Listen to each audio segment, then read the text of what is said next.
I want to discuss something that I've been watching from afar, and it's fascinating to me. So, Red Letter Media is something I became aware of well over a decade ago. They did the long review of Phantom Menace, and it kind of blew up from there.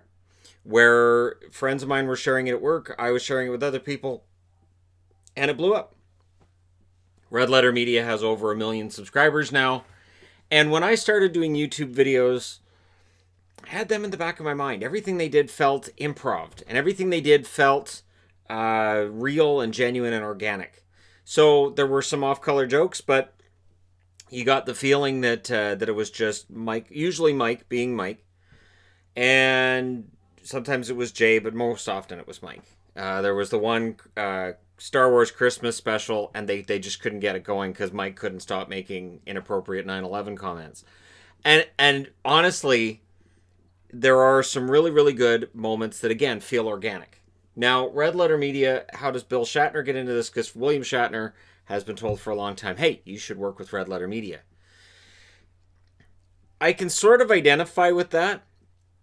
So having the main hockey channel, there's always the comparison of, hey, Shannon should work with Steve Dangle, with just forgetting the fact that Steve and I are like a 4 days drive apart.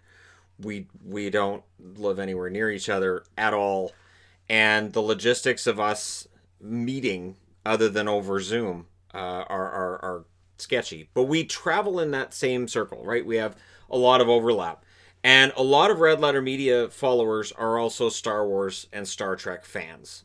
So the idea that, hey, if Bill Shatner was to show up on a worst, best of the worst or a half in the bag, that'd be great. I would agree, but Shatner generally is the cranky old man telling everybody to get off his Twitter feed.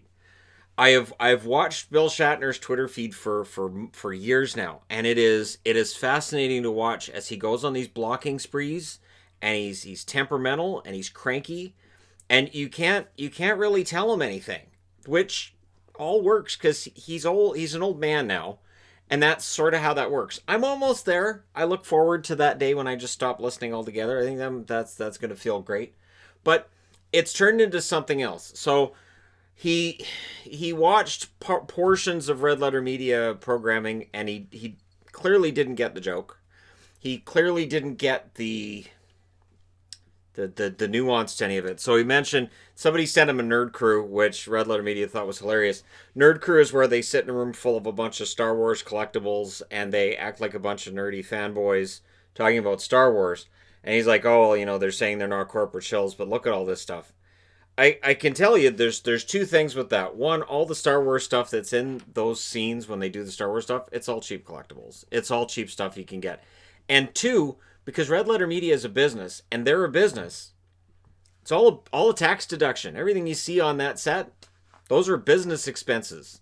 This is part of the set. It's a business deduction. I would be very surprised to walk into Mike's house and find it was completely made up to look like the Starship Enterprise, and yet I would be completely not surprised to find out it was made up like the Starship Enterprise.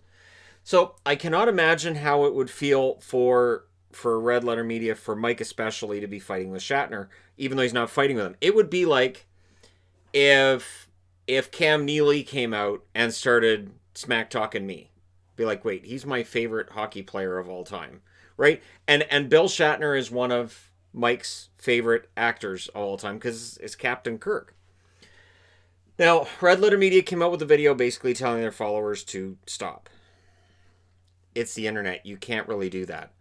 I've had times as the channel got bigger where people were trying to, let's create drama in the hockey YouTube community and have Shannon pick a fight with this channel or that channel, and I shut it down as much as I could. And there will always be people who go to another channel and say, well, this is crap because that guy's better. And there'll always be people coming to my channel going, what you do is crap because that guy's better. It's the nature of the beast. It's the way that YouTube comments work. And what we're seeing now is there's a lot of Red Letter Media fans who are trying to defend what Red Letter Media did, trying to point to the 20-minute video where they explain, we didn't send anybody after him. We've never invited him on the show. As in, they've never invited Bill Shatner on there. They had an exchange with him last August, and that was it, where he basically said they have a podcast, and they don't. The interesting thing is it kind of tries to disparage podcasts at the same time. I'm not going to go on a podcast. Well, but what's wrong with a podcast? Now, I have one. I haven't updated it in a long time.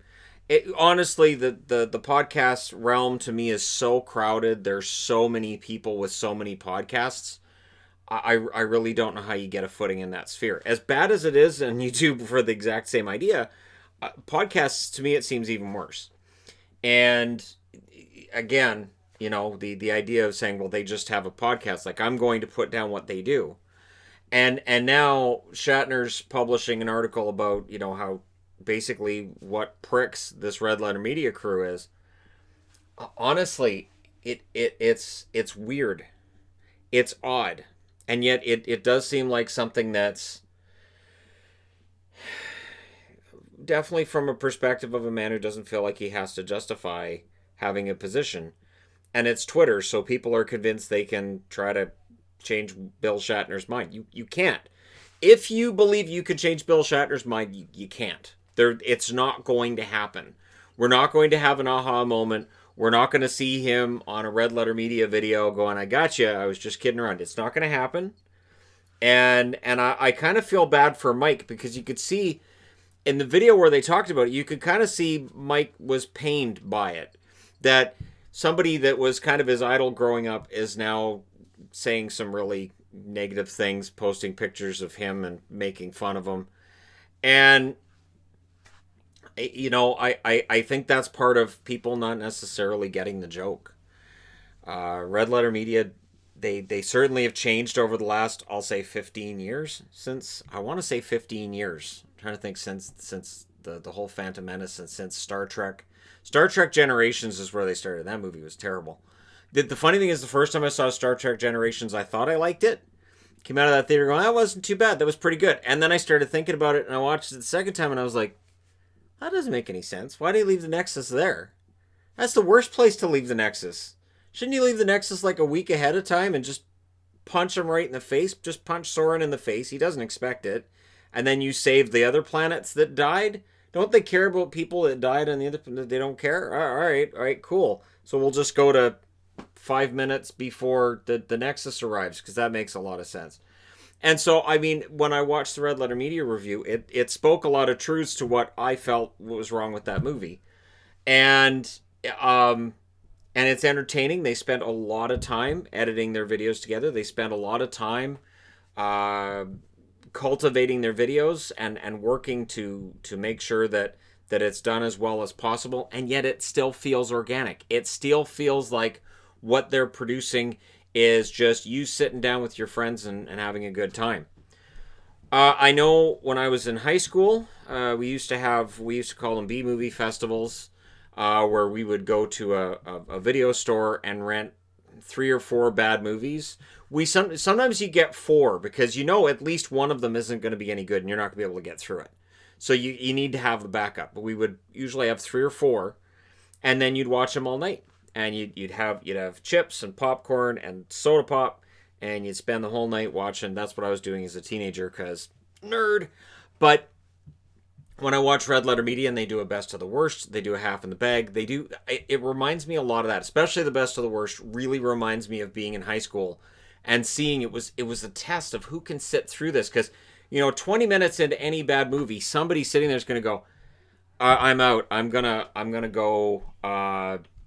Play on the computer. I'm gonna go do something else. I don't want to be in the room with this because this movie's terrible. And you can make fun of the bad acting. The other thing that's nice with B movies, like the ones that they watch, you can talk over it all you want. You're not missing anything.